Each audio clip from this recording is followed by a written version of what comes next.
नमस्ते। मेरा नाम है उत्कर्ष और आप देखना शुरू कर चुके हैं सुलभ भारत। दोस्तों, आज हम मौजूद हैं प्रतापगढ़ की सदर विधानसभा सीट में और हमारे साथ मौजूद हैं सदर विधानसभा से बसपा के प्रत्याशी और प्रभारी श्री आशुतोष त्रिपाठी जी। तो आइए चलते हैं उनके पास और जानते हैं उनसे कि कैसी रही अब तक की उनकी यात्रा और क्या है उनके आगे के विचार चुनाव को लेकर या चुनाव के बाद। तो सबसे पहले हम करेंगे आपका स्वागत है सर हमारे चैनल में आपका। बहुत बहुत धन्यवाद। सर, आपकी अगर आपसे हम बात करें तो हमारी टीम जब आपके बारे में रिसर्च कर रही थी तो हमें पता चला कि आप एक मामूली से पूंजी के साथ आप अपना व्यापार शुरू करते हैं और आप उसको इस स्तर तक ले आते हैं कि उसमें सैकड़ों लोगों को आपने रोज़गार दिया। तो अब अगर देखें तो ये एक आपकी नेतृत्व क्षमता का एक उदाहरण है। तो कैसा रहा आपका ये, कैसी रही आपकी ये जर्नी, कैसी यात्रा रही, हम जानना चाहेंगे इसके बारे में। देखिए, सबसे पहले तो आपको धन्यवाद।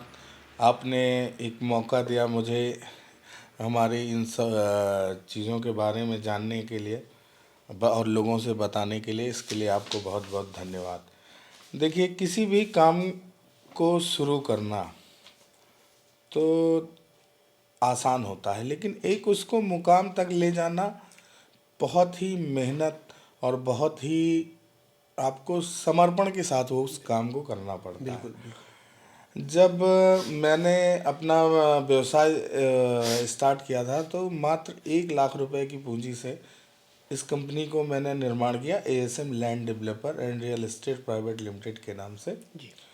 और अब मुझे बताते हुए अच्छा लगता है कि आज की डेट में ये कंपनी 200 करोड़ रुपए से ऊपर की कंपनी है। और इसमें सबसे बड़ी चीज़ थी आत्मविश्वास। जी। मैं हमेशा आत्मविश्वास से भरा रहा। बहुत विषम से विषम परिस्थितियां भी आई। कभी कभी होता क्या था कि सैलरी के पैसे नहीं ले रहते थे देने को स्टाफ को, तो सैलरी के पैसे भी मुझे मार्केट से लेने पड़े, ब्याज पे भी पैसे लेने पड़े, इंटरेस्ट पे लोकल मार्केट से भी पैसे लेने पड़े। तो जिससे मैं अपने इस परिवार को, एएसएम ग्रुप को स्टार्ट कर पाया, चलाने का काम किया। फिर धीरे धीरे, लेकिन एक हमारी जो सबसे अच्छी पॉलिसी थी वो थी ट्रांसपेरेंसी की। हमारे कस्टमर्स और हमारे जो एसोसिएट हैं उनके साथ हमारी जो ट्रांसपेरेंसी है वो बहुत है और वो हमारे ऊपर बहुत अच्छा विश्वास करते हैं। आप अगर सर्वे कर रहे हैं तो आप मार्केट में जाएंगे तो आप मेरे साथ साथ आप मेरी कंपनी के बारे में भी आप जानकारी हासिल करें। तो जो भी हैं, आज हमारे पास 5,000 हैप्पी कस्टमर्स हैं और ये बड़ी उपलब्धि रही। और इस उपलब्धि को हासिल करने के लिए जो आत्मविश्वास चाहिए था उससे मैं हमेशा भरा रहा। कोई भी रुकावटें चाहे किसी भी तरह की आई, कितना भी मानसिक दबाव आया, लेकिन वो मेरे इस आत्मविश्वास को तोड़ नहीं पाई कि एक ना एक दिन ये कंपनी बड़ी होगी और बहुत बेहतर करेगी। और कुछ नया करने की इच्छा मुझ में शुरू से है, बचपन से है। तो कुछ नया करने की इच्छा और रोज़ आगे बढ़ने की ललक, और जो ये अपनों का साथ मिला और अपनों का जो प्यार मिला, उन्हीं सब, और एक जो हमारी टीम रही, जो हमने टीम को डिज़ाइन किया या जो टीम हमारे साथ आई, जो लोग हमसे जुड़े, वो बहुत ही अच्छे हैं। और इन सब की मेहनत और प्यार का नतीजा है कि आज जो है हम यहाँ पे हैं। तो इसी में हम अपना एक और सवाल आपसे पूछना चाहेंगे, आपकी जर्नी से ही रिलेटेड है। आपने एमबीए किया। अमूमन एमबीए करने के बाद लोग किसी बेहतर मल्टीनेशनल कंपनी में जॉब कर लेते हैं, सेट हो जाते हैं, लेकिन आपने अपना स्टार्टअप किया और उसको एक सफल आयाम भी दिया। तो ये क्यों दिमाग में कहाँ से आया कि स्टार्टअप करते हैं, नौकरी नहीं करना है? देखिए, आपको सबसे पहले मैं बताना चाहूँगा कि मैं एक ऐसे परिवार से हूँ जहाँ पे हमारी कई पीढ़ियाँ जी सिर्फ एजुकेशन डिपार्टमेंट से जुड़ी नहीं, शिक्षा विभाग से जुड़ी नहीं। और मैंने ग्रेजुएशन किया तो उसके बाद मेरे घर से काफ़ी दबाव आया कि बीएड कर लो, ये कर लो, टीचर बन जाओ, जी है ना। जी तो मैंने बीएड तो कर लिया। मेरे पिताजी की इच्छा थी कि मैं टीचर बनूं, लेकिन मैंने कहा कि मुझे एमबीए करना है। तो फिर मैंने एमबीए किया। एमबीए करने के बाद मैंने जॉब भी की, एक दो मल्टीनेशनल कंपनियों में मैंने जॉब भी की। जॉब भी की। हाँ, जॉब भी किया। जॉब मैंने करीब किया, आप समझो तो 7-8 साल की मेरी जॉब रही। एक सेटल सिचुएशन में था मैं। और उसके बाद जॉब करने के बाद करने के दौरान मुझे लगा कि कुछ नया होना चाहिए, कुछ बढ़िया होना चाहिए और कुछ बेहतर होना चाहिए। तो मैंने एक स्टार्टअप की शुरुआत की। और फिर जब इसकी शुरुआत की तो क्योंकि पूंजी कम थी और बहुत सारी समस्याओं का सामना करना पड़ा।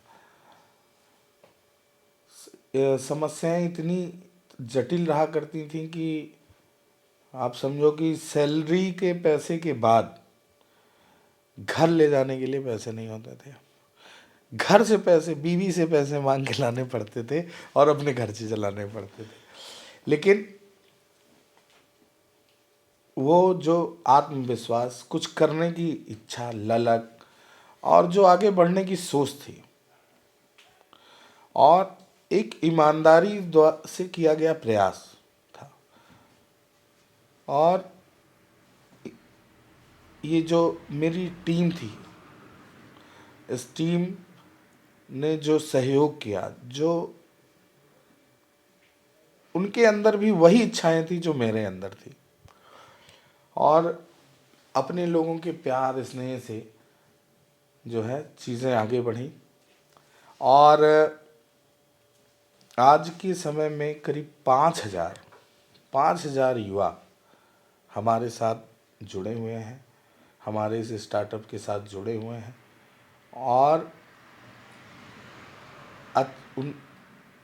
और उनकी आमदनी भी अच्छी है, जिससे उनको दर दर रोजगार के लिए भटकना नहीं पड़ रहा है। और वो सारे लोग इस कारवां को आगे ले जा रहे हैं। और ये आने वाले समय में ये जो हमारा 5,000 लोगों का परिवार है, वो बहुत जल्दी 50,000 लोगों के परिवार के बीच में की तरह हो जाएगा, बहुत जल्द। और हमारी पूरी टीम ईमानदारी से और एक दिशा में प्रयास कर रही है। और आपने बीच में कहा कि पत्नी से भी पैसे लाने पड़ते थे, मतलब मैडम ने आपका भरपूर साथ निभाया। बिल्कुल, अगर अगर उन्होंने मुझे सपोर्ट ना किया होता, आज भी उनका भरपूर सपोर्ट रहता है। और उनकी ही वजह से वो जॉब करती थी, तो उन्होंने मेरे लिए अपनी जॉब को भी छोड़ दिया। तो उनका बहुत सारा सपोर्ट रहा और उनको मैं बहुत बहुत धन्यवाद देता हूँ कि अभी भी वो मुझे भरपूर सपोर्ट करती हैं। उनकी ही वजह से मैं इतना काम कर पाता हूँ, घर से बाहर भी रह पाता हूँ, लोगों के बीच में भी रह पाता हूँ। तो मैं उनको बहुत बहुत धन्यवाद देना चाहूँगा। चलिए, आप दोनों का साथ और सहयोग ऐसे ही बना रहे। हम बढ़ते हैं अपने अगले सवाल पे। आपने कहा कुछ नया करने की चाहत आप में रही, तो अब आते हैं, क्योंकि आपने बिजनेस में कुछ नया भी किया, कुछ बेहतर भी किया, लोगों को जोड़ा, लोगों को रोजगार दिया। तो अब आप चुनावी राजनीति में हैं। चुनावी राजनीति में जब आप हैं तो आपसे ये मेरा प्रश्न है कि अगर देखा जाए तो प्रतापगढ़ में न कोई उच्च शिक्षण संस्था है, न कोई कारखाना है, और ये अभाव सीधे जन्म देता है बेरोजगारी और पलायन को। बेरोजगारी और पलायन के क्या प्रभाव होते हैं हम आपने खूब देखा कोविड में, कैसे लोग बसों में लद करके पैदल चल करके दिल्ली मुंबई से अपने गांव को लौट रहे थे। तो अगर आप चुनकर आते हैं तो ऐसा क्या कदम उठाना चाहेंगे कि जिससे प्रतापगढ़ के या बेसिकली सदर के लोगों को इस बेरोजगारी और पलायन से छुटकारा मिल जाए, यहाँ के युवाओं को अपनों के प्रेम का कत्ल करके दिल्ली मुंबई या क्या कहते हैं गुजरात जैसे शहरों में माथा न रगड़ना पड़े रोजगार के लिए? देखिए, बहुत गंभीर विषय है और जहाँ तक मैं समझता हूँ, ये आज के युवाओं के लिए सबसे बहुत ही महत्वपूर्ण विषय है रोजगार। जी बिल्कुल। रोजगार के वादे किए कई लोगों ने, कई सरकारों ने बहुत सारे वादे किए रोजगार के, लेकिन युवाओं को रोजगार अभी तक कोई भी सरकार दिलाने में सक्षम नहीं रही। अगर मैं अपनी बात करूं, अगर इस विधानसभा से आशीर्वाद मिलता है जनता का, तो मैं फिलहाल मैं अभी भी ऐसे कार्य कर रहा हूं कि करीब हमारे यहाँ 2000 से अधिक लोगों को रोजगार हमने अपने माध्यम से दिया हुआ है, अपनी कंपनी के माध्यम से दिया हुआ है। तो रोजगार की दिशा में कुछ नए कदम उठाने की ज़रूरत है। नई फैक्ट्री और नए उद्योगों की स्थापना के बारे में यहाँ के लोगों को जागरूक करना है कि आप हमारे शहर में आएँ, नई फैक्ट्री लगाएं, नए कारखाने खोलें, जिससे हमारे युवाओं को रोज़गार मिल सके। और इसके साथ एक और सबसे बड़ी चीज़ है कि आज का युवा दूसरी तरह भी सोचता है। जैसे कि मैंने सोचा जी कि मुझे नौकरी करने वाला नहीं बनना है, नौकरी देने वाला बनना है।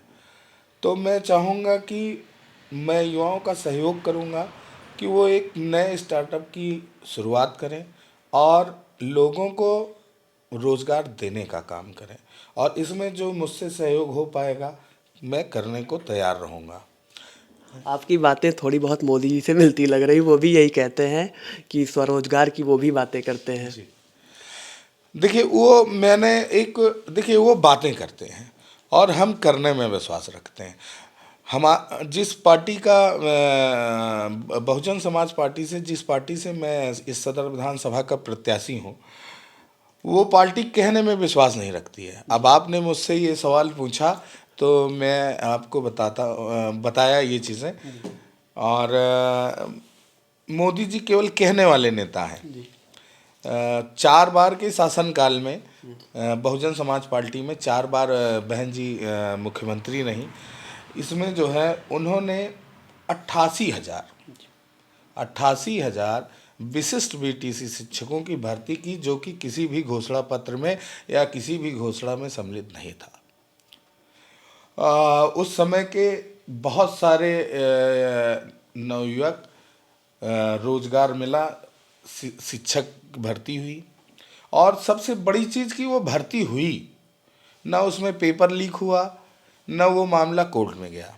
समाजवादी पार्टी में भी भर्ती निकली सरकार में, माननीय अखिलेश यादव जी मुख्यमंत्री रहे, वो भर्ती कोर्ट में चली गई।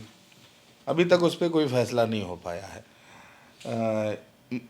माननीय मुख्यमंत्री योगी आदित्यनाथ जी ने भी शिक्षक भर्ती के लिए ये टेट की परीक्षा का आयोजन किया, जिसका पेपर लीक आउट हो गया। अब लीक आउट हो गया या इन्होंने लीक आउट करा दिया या इनकी मंशा ही नहीं है रोजगार देने की। तो 88,000 विशिष्ट बीटीसी की भर्ती किया बहन जी ने, और वो भी बिना किसी घोषणा के। 1,08,000 सफाई कर्मचारियों की नियुक्ति की बिना किसी घोषणा के।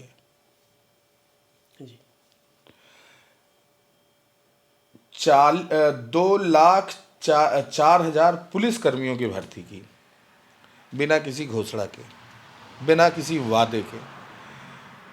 41,000 कांस्टेबल की भर्ती हुई बिना किसी घोषणा के।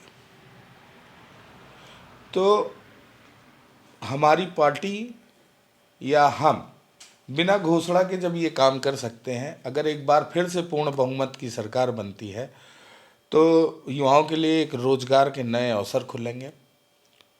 और जो भी है जुमलों से हट के काम होगा। आपने बात की सरकार की, आपने बात की बहन जी के कार्यकाल की, तो प्रदेश के आपने प्रदेश लेवल की बात की। फिर से हम लौटते हैं प्रतापगढ़ की ओर। और प्रतापगढ़ में अगर देखा जाए तो अमूमन हर सरकार में लगभग लगभग 2 मंत्री प्रतापगढ़ से रहे हैं। लेकिन इसके बावजूद भी प्रतापगढ़ के विकास का कांटा जो था वो 0 से 1 नहीं हो पाया। इसको आप किस तरीके से देखते हैं? दुर्भाग्य, ये सिर्फ दुर्भाग्य है। एक समय था 4-4 विधायक यहाँ के मंत्री हुआ करते थे, 2-3, 2 मंत्री तो हमेशा रहे हैं। और ये बहुत बड़ा दुर्भाग्य रहा है कि जहाँ पे इतनी मंत्रियों की संख्या हो और वहाँ विकास ना हुआ हो। अब दुर्भाग्य से बड़ा शब्द इसके लिए मेरे पास और कोई नहीं है। चलिए, आशुतोष जी, पिछले दिनों हम लोग आपके ही विधानसभा के खबोर ग्राम सभा में कुछ आंवला किसानों से मिले। जब हम उनसे बात करना चाहा, जब हमने उनसे बात किया तो उनके चेहरे पे एक दर्द था, मन में पीड़ा थी। जब हमने उनको कहा आप आंवला किसान हैं, तो वो भरे गले से कहे, किसान साहब, किसान हमें कौन मानता है? ना किसान हमें सरकार मानती है, ना सरकार के मुलाजिम मानते हैं, और ना ही चुने हुए प्रतिनिधि।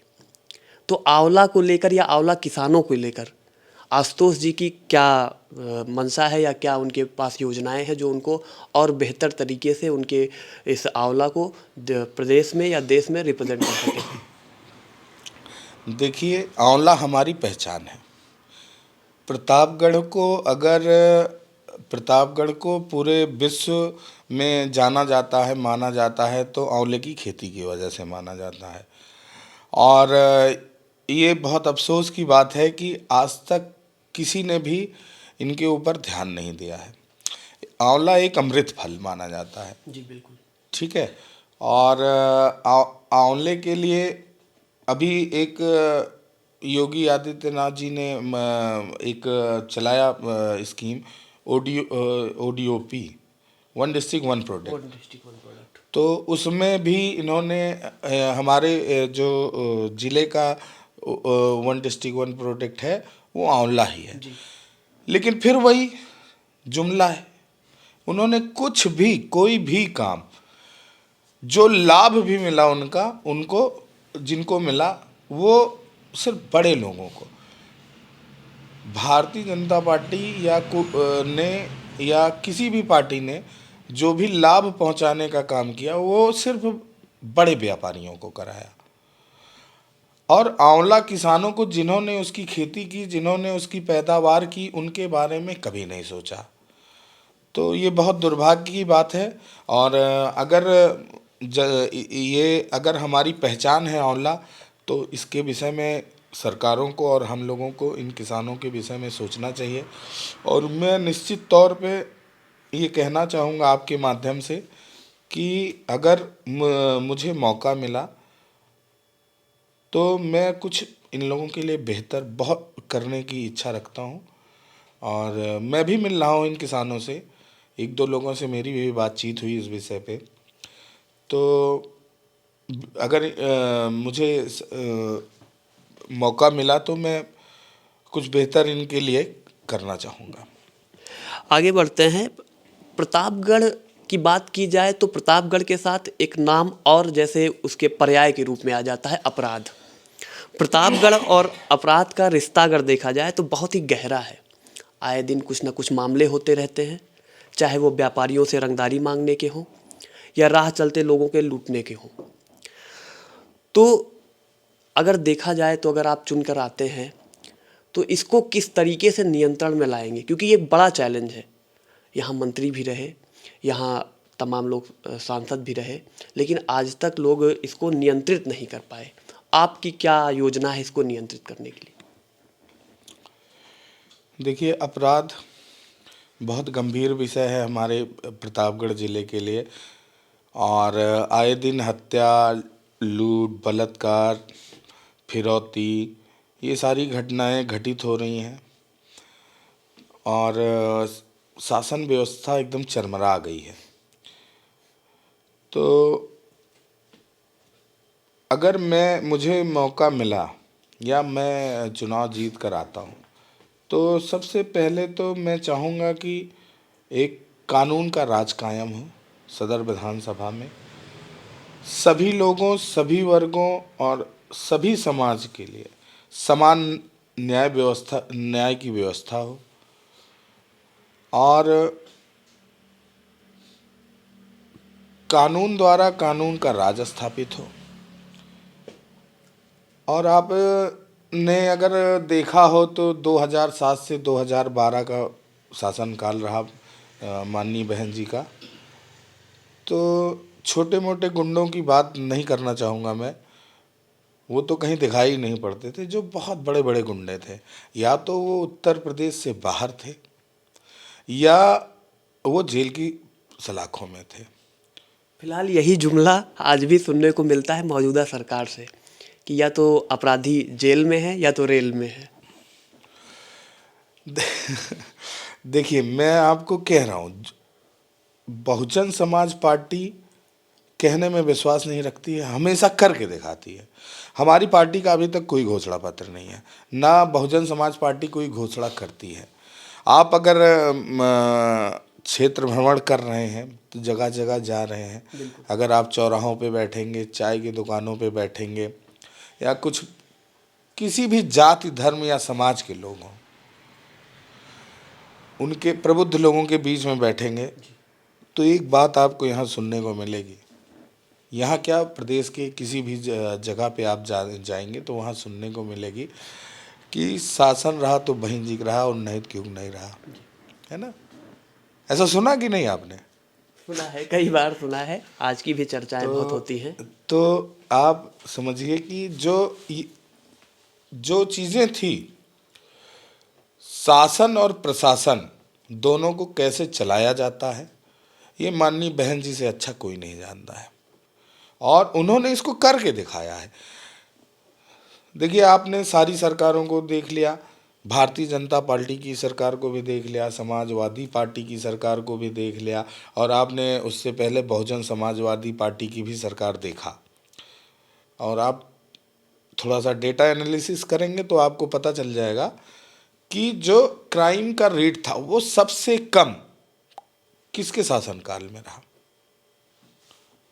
तो माननीय बहन जी मुख्यमंत्री बनेंगी और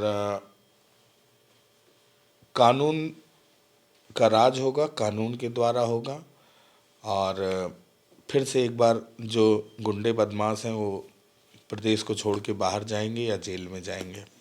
आपने बहन जी के फिर से मुख्यमंत्री बनने की बात की, तो अगर हम बात करें तो बीएसपी के जो कोर वोटर हैं, अगर उनकी बात की जाए तो एसटी एससी या दलित वर्ग के लोग माने जाते हैं। बहन जी 4 बार प्रदेश की मुख्यमंत्री रही और अपने आप को एसटी एससी या दलित की नेता भी वो कहती हैं, सदन में कहती हैं, डंके की चोट पर कहती हैं। लेकिन आज भी अगर एसटी एससी समाज को देखा जाए या दलितों के समाज को देखा जाए तो ना तो उनकी शिक्षा में कोई व्यापक परिवर्तन हो पाया है, ना तो उनके रहन सहन में कोई व्यापक परिवर्तन हो पाया है। तो इसको किस तरीके से आप देखते हैं कि आने वाले समय में किस तरीके से इसको आप परिवर्तन इसमें ला पाएंगे? देखिए, आप अगर माननीय बहन जी की बात कर रहे हैं तो उन्होंने दलित समाज के उत्थान के लिए बहुत सारे कार्य किए और उसका लाभ भी मिला, चाहे वो आवास का क्षेत्र रहा हो, शिक्षा का क्षेत्र रहा हो, कोई भी क्षेत्र रहा हो। तो उन्होंने बहुत सारे कार्य किए हैं इस समाज के लिए और उनके स्तर में सुधार भी आया है। एक सफाई कर्मचारी की तनख्वाह आज की डेट में 30,000 रुपये है, जिससे, और ये नियुक्तियां किसने की, किसके शासनकाल में हुई? माननीय बहन जी के शासन। फिलहाल अगर गांव में जाकर देखें तो उन सफाई कर्मचारियों का काम 30 रुपए का भी नहीं दिखता है। नहीं, ऐसा नहीं है। आप देखिए, यहीं हमारे आप नगर पालिका क्षेत्र में देखिए या गांव में भी जाके आप देखेंगे तो लोग जो है सारे कर्मचारी जो है आते हैं और अपने कार्यों को करते हैं। तो इनकी तनख्वाह 30,000 रुपये है, जिससे इस और इसमें ज़्यादातर इसी समाज के लोग हैं। तो ऐसे लोगों को जब रोज़गार मिलेगा, सबसे ज़रूरी मुद्दा होता है रोज़गार। भाई पैसा आएगा तभी तो शिक्षा दिला पाएगा आदमी अपने बच्चों के। आज के समय में शिक्षा कितनी महंगी है। प्राइमरी स्कूलों की हालत आप देख रहे हैं, केवल खाना खाने के लिए बच्चे जाते हैं दोपहर में। अध्यापक टीचर 11 बजे के बाद आते हैं। बहन जी का शासनकाल था, स्कूल शुरू होने के 15 मिनट पहले गुरुजी स्कूल में आ जाते थे। स्कूल में गुरुजी पहले आते थे, बच्चे बाद में पहुंचते थे। आज आप देखिए क्या हालात हैं।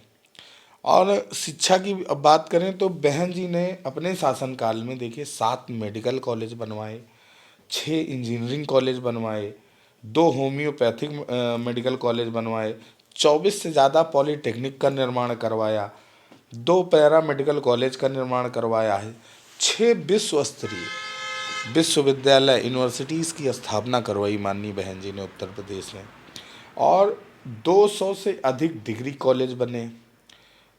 तो आपके 5,549 से अधिक आपके प्राइमरी स्कूल खुले, है ना। तो 100 से अधिक आईआईटी कॉलेज भी खोले बहन जी ने। तो बहन जी ने शिक्षा के क्षेत्र में बहुत सारा कार्य किया, और इसमें उन्होंने मुफ्त शिक्षा का भी प्रावधान रखा था।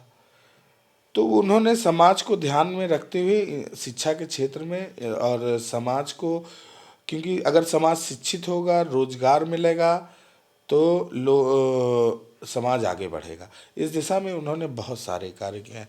आप कभी बहन जी के किए गए कार्यों के बारे में देखें तो आपको इसके बारे में और अधिक डिटेल की जानकारी मिल जाएगी।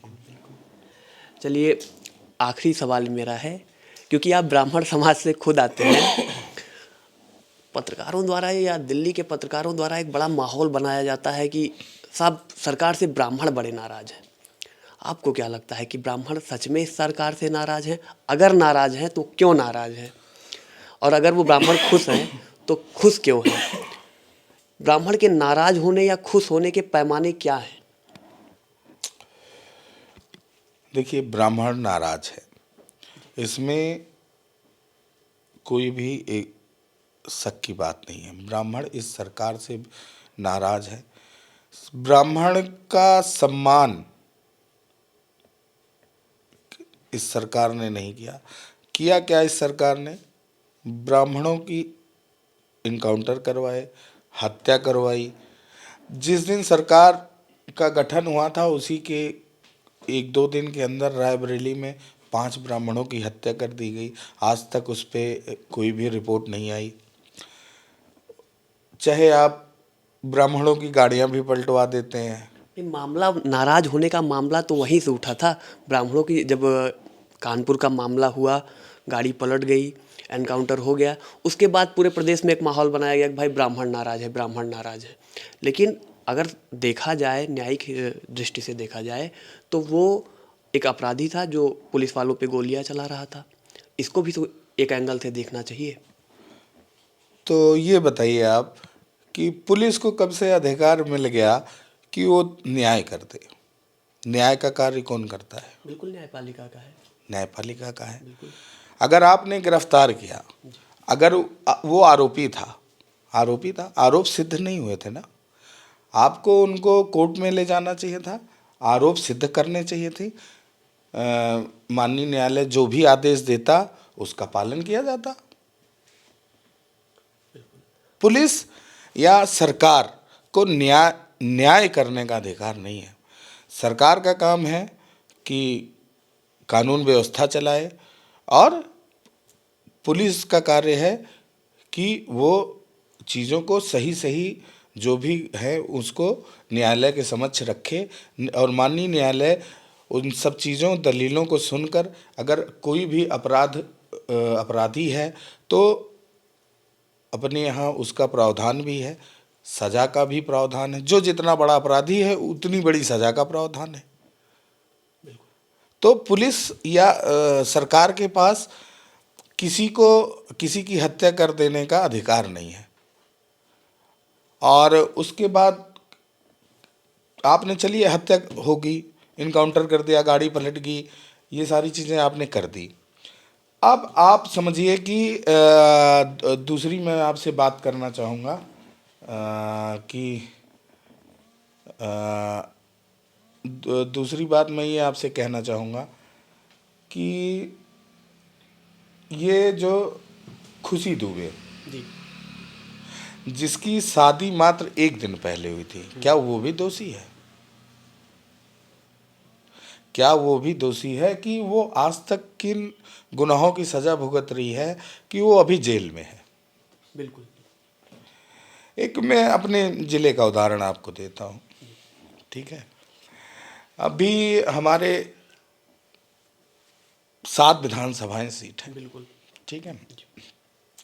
7 विधानसभा सीट में आपकी 3 विधानसभाएं सीट, 3 विधानसभा सीट पे आपका भारतीय जनता पार्टी है। बिल्कुल। रामपुर खास प्रमोद तिवारी जी हैं। बिल्कुल। कुंडा माननीय राजा भैया जी हैं। बाबागंज आपके माननीय विनोद सरोज जी हैं। आरक्षित है। आरक्षित सीट है, यही सीट है। बिल्कुल। अभी कुछ दिन पहले हमारे यहाँ रैली हुई माननीय योगी आदित्यनाथ जी की, जी। है ना। अभी आचार संहिता लगने के कुछ दिन पहले हुई थी आपके रामपुर खास। रामपुर खास में। बिल्कुल। रामपुर खास में रैली किया उन्होंने, जी। कुंडा में नहीं किया। कुंडा भी तो दूसरा क्षेत्र है, बीजेपी नहीं जीती थी। कुंडा में आपने रैली नहीं किया, लेकिन माननीय तिवारी जी, क्योंकि वो ब्राह्मण नेता है, नहीं, ये भी तो हो सकता है कि एक वहां पे कुंडा, उन्होंने रैली किया। नहीं नहीं, ये भी तो हो सकता है कि अगर कुंडा में वो रैली नहीं किए, रामपुर खास में रैली कर दिए, तो एक वो अगल बगल मुख्यालय में करना चाहिए। अगल बगल की रैली विधानसभा करना है, देते हैं। आपको रैली करना है, मुख्यालय पे करिए। जी। अगर आप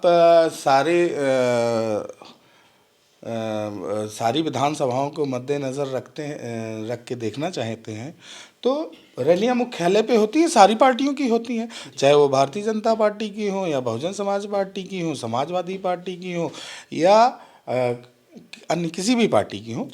तो रैलियां अधिकतर मुख्यालय पे होती हैं। लेकिन टारगेट कौन है? ब्राह्मण। ब्राह्मण टारगेट है। रैली कहाँ हुई? एक ब्राह्मण नेता के क्षेत्र में। तो ये सब मैसेज जाता है, ये मैं अपनी बात नहीं कह रहा हूँ, लोग जो मुझसे कहते हैं। तो अगर देखा जाए तो वो मुख्यमंत्री हो, उनका अगर रैली करने का मन हो, किसी नेता का रैली करने का मन हो, बहन जी का रैली करने का अगर कोई वो हो, तो वो क्या सदर में ही तो करें? मैं देखिए, ये मेरी बातें नहीं है। जी। मैं तो देखिए, मेरा बैकग्राउंड नहीं रहा है राजनीतिक। मैं आपको वो बातें बता रहा हूँ जो मैं लोगों के बीच में जा रहा हूँ, जो लोग मुझसे कह रहे हैं, जो लोग मुझसे कह रहे हैं, मैं आपको वो बातें बता रहा हूँ। तो उन्होंने कुंडा में रैली नहीं की क्योंकि वहाँ विधायक जो है क्षत्रिय बिरादरी का है। यहाँ पे विधायक कौन है? ब्राह्मण बिरादरी का है। यहाँ इन्होंने रैली की, वहाँ नहीं की।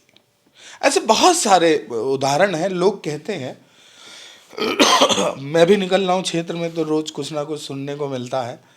ऐसे बहुत सारी चीज़ें हैं। तो ब्राह्मण वर्ग खासा परेशान है। और मैं आपसे एक चीज़ कहना चाहूँगा, ब्राह्मण ही नहीं, हर वर्ग त्रस्त है। चाहे वो व्यापारी हो, चाहे वो क्षत्रिय समाज का हो, या किसी भी मुसलमान की तो दुश्मन ही है, जैसा वो लोग बताते हैं कि मुसलमानों के दुश्मन ही है। तो यहाँ देखिए है क्या कि एक समाजवादी पार्टी ने बता दिया कि साहब मुसलमान खतरे में है, सारे मुसलमान मेरे साथ आ जाओ। और आपके भारतीय जनता पार्टी ने बता दिया कि साहब सारे हिंदू खतरे में है, आप मेरे साथ आ जाओ। लेकिन एक्चुअल में अगर सोचा जाए तो जो सबसे ज़्यादा खतरे में है वो अपना देश का संविधान है। और अगर हमें अपने देश के संविधान को बचाना है और संविधान के हिसाब से इस देश को आगे बढ़ाना है, तो जो सभी समाजों के विषय में बात करें, सर्व समाज की बात करें, उसको आगे लाना चाहिए। ये अब हमारे प्रबुद्ध लोगों को सोचने का विषय है, उन्हें सब सोचना समझना चाहिए। चलिए, आपको बहुत बहुत शुभकामनाएं हैं। आपने एक बात बड़ी प्यारी कही कि ये देश जो है वो संविधान के अनुसार ही चलना चाहिए।